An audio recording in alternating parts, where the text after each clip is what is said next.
Hey, what's up guys, it's Borak Trigger. Today we're going to be doing the, yesterday's video or today's video, depending on when this video goes out.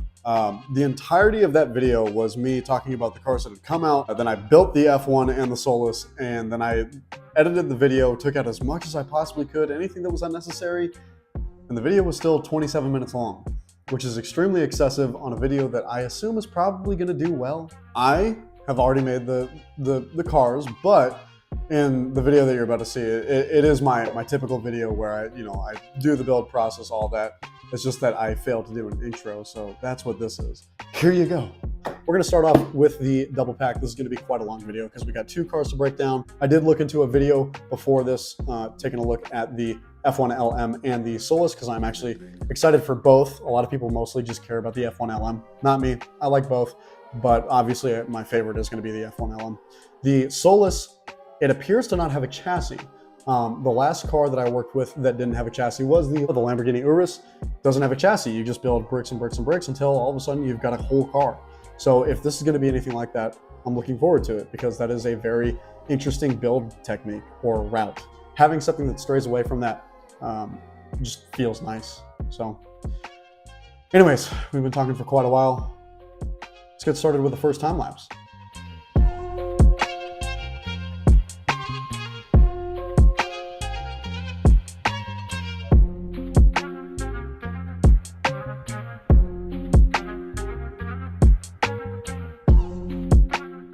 All right, guys, I finished up the first bag of the Mclaren Solas, and my memory did serve me correctly.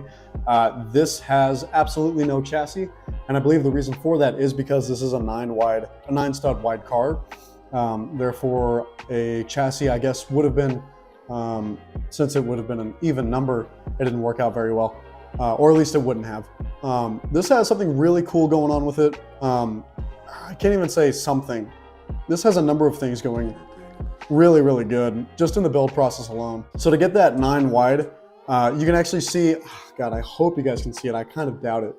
You can see this little red tip. This is a Technic piece, which goes straight down the center of the car.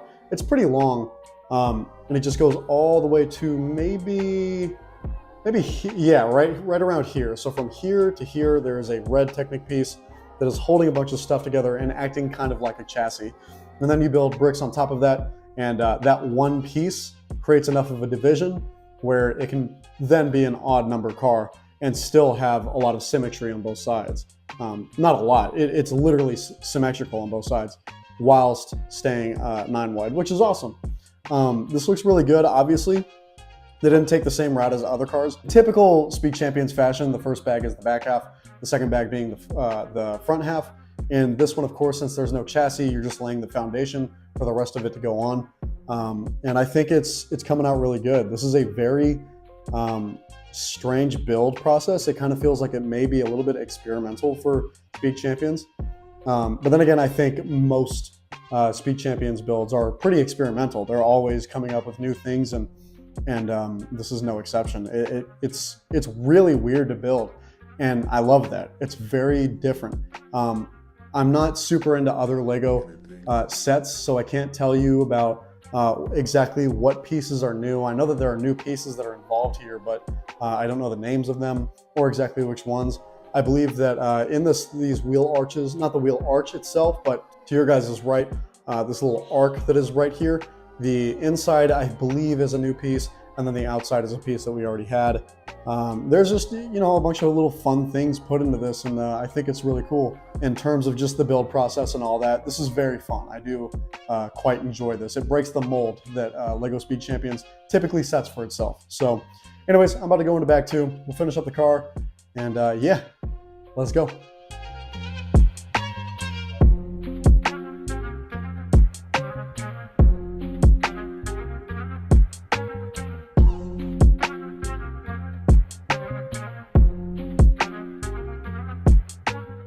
I decided to take down the Aston Martin Valkyrie because this does remind me heavily of the Aston Martin Valkyrie, especially with this. You guys probably can't see it. This is a very complicated build technique in the back, but it's basically taking a bunch of tiny little pieces, putting them all together to make this one giant, kind of like an arrow shape in the back, that has a little fin in it that really doesn't move at all. It's not supposed to move. It's a lot more pronounced in the Valkyrie. You can see it here. It even says Valkyrie. The spoilers are very similar. I may be wrong or right about this, but I would assume that these are in the same racing genre, kind of like how we have the RSR cars, GT3 cars, but these do very much remind me of each other. The only difference, of course, is that the Valkyrie, while it's pretty thin in the center and it turns into quite a bit more as you go out, the Solas just grabs that and exaggerates it. So the inside, or the middle, is very thin, very, very thin. And then it kind of, in the rear and in the front, it widens out. And I think that looks really good. It kind of gives it that hourglass shape. If it weren't for the Pagani Utopia and the McLaren F1 LM, I do believe that this could have been my favorite. But of course, the McLaren F1 is just going to stomp that altogether. And then the Pagani Utopia is just a car that I've been really excited for. The build techniques in this whole car are outrageous. Like, I've never seen a car have so many different unique styles to it and just throw it all into one car and say, hey, here you go. I love it. I think it's really cool. There were some people on YouTube who were talking about there's just a little bit of give on the windshield, which is true, but that's just because it's not connected anywhere in the back, just in the front. But I don't have any issues with that. In fact, that's just going to be a minor detail that I completely forget about in the upcoming months. Very limited on stickers. That's great. We love to see it. In the back, we've got some really nice brick-built rear lights, which look great. Of course, in the front, we don't have any headlights because of the type of car this is. This is more for racing, so of course it's not going to actually have headlights. All around looks really good. I'm super happy with the way that this car came out, and I think it looks a lot better than I was anticipating. And while I have this in my mind, I just wanted to quickly talk about the Lego store. I just want to let you guys know, if you plan on going to the Lego store first day, expect it to be somewhat similar to Black Friday. Not to the craziness that you see sometimes in the news, but today it just kind of felt unnecessary. I saw so many people with hands full, just like me, of the cars, of one of each car. And while it's cool to see that, Speed Champions is really blowing up and people really enjoy it, it is a little bit nerve-wracking to see people kind of, acting out over it. Me being a 24-year-old, young people were known to think, nothing will ever happen to me. I'm gonna keep it $150. Yeah, I was able to just kind of put my hands in and say, I want this, this, this, and then just let everybody else deal with it. If all these people are wanting to get what they want to get, I'm not going to be in last place. Just be a little careful. People are crazy, and that's thanks to the public. Anyways, let's go on to the GOAT, the incredible, amazing Spider-Man. No, it's the F1 LM. Let's get started.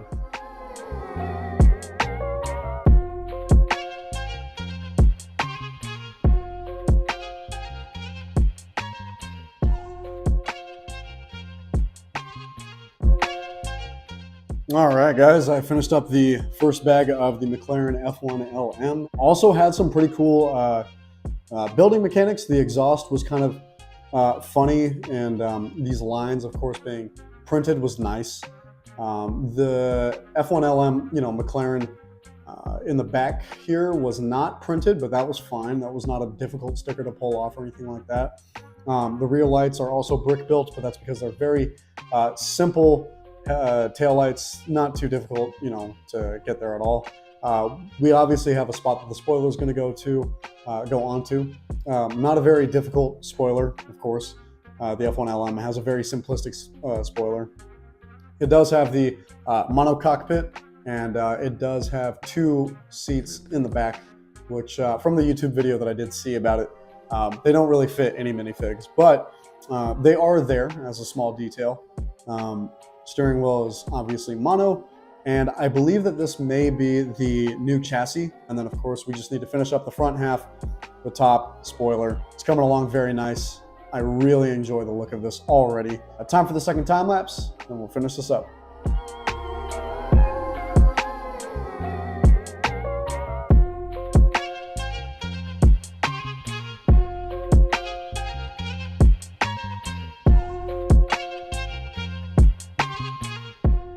Oh man, this is something else. I think starting with last season of Lego Speed Champions, I made the decision that every time a new series comes out, I'll rank them once I'm finished with all of them. I said it before, so it's already spoiled, but I'm just gonna say it again. This is number one by far, easily. Um, I'm nerding out right now. Like, this is amazing. Um, this, if I compare it to the F40, the Countach, the Bugatti Chiron, don't get me wrong, those are some of my favorites. Even the Valkyrie, which at one point was my favorite, it overtakes it by a mile. I remember when the Valkyrie came out, I had said that it was going to be hard for a car to beat it in my opinion of what is my favorite Speed Champions car. Then the Nissan Skyline came out, the R34, being this bad boy, and I was in the moment trying to figure out what was my new favorite. I came to the conclusion that it was the R34, but the Valkyrie is obviously still up there. Little did I know how quickly that was going to change. This had leaked prior to the Nissan Skyline coming out, so I was just trying to feel everything out and figure out exactly what was going to be my favorite. I can't imagine this getting beat out.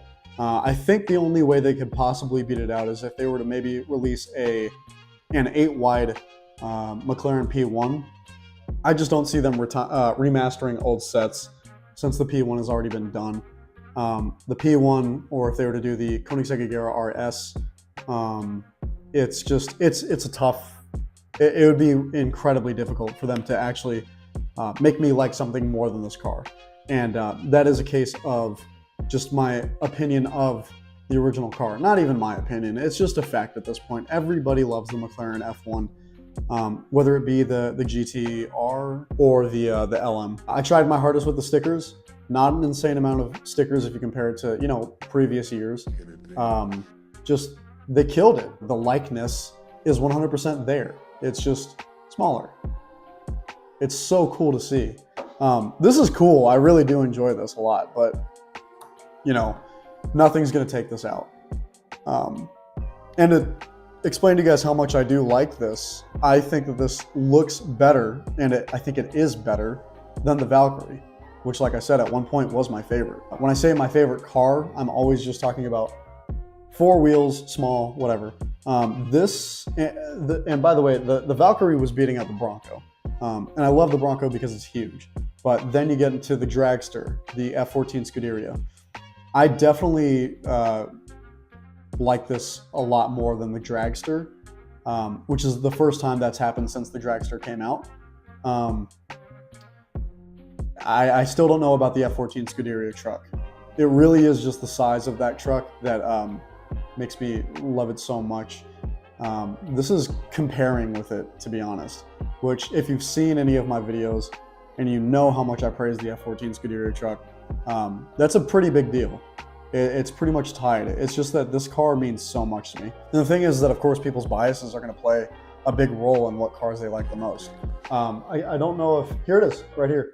The Mercedes-Benz F1 car, when I did that video, I didn't even do a video on that. It had pissed me off so much because so many things just went wrong that I didn't even upload the video of it. I disliked that car because of the build process. Things were missing, and I had messed up on a part which took forever to fix.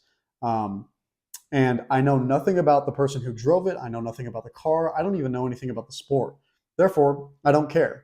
But if you were somebody else who maybe loves F1, like with a passion, you know all about the car and the records that it's set, or the person who's driving the car and you idolize them, then I can totally understand why this would be like one of your favorite Speed Champions cars of all time. I totally get it. For me, I'm basing it off of the things that me and the car have been through, as nerdy as that sounds, and also the aesthetic of it. But for this car, it's a basic orange car. If you strip away the factors of this is the F1 LM, that's just an orange car with a really weak looking spoiler. So I totally get it. The Mercedes, respect where it's due. But this is my Mercedes F1 car. If you put it in that analogy, this is so insane to me. and they really did kill it. Just everything about it, I think, is pretty much perfect. This is bang on. The way that they got away with a lot of these angular bits was really nice. A little bit difficult here and there. Like there's a lot of just small pieces that will fall apart under pressure while you're trying to apply it. But then you learn and you realize, okay, I need to actually go at it with this approach instead.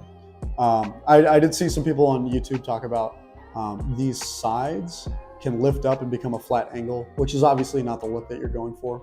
But as long as you don't grab it from those parts, you should be just fine. The little fin looking thing in the side of the door to get the natural look of the doors with the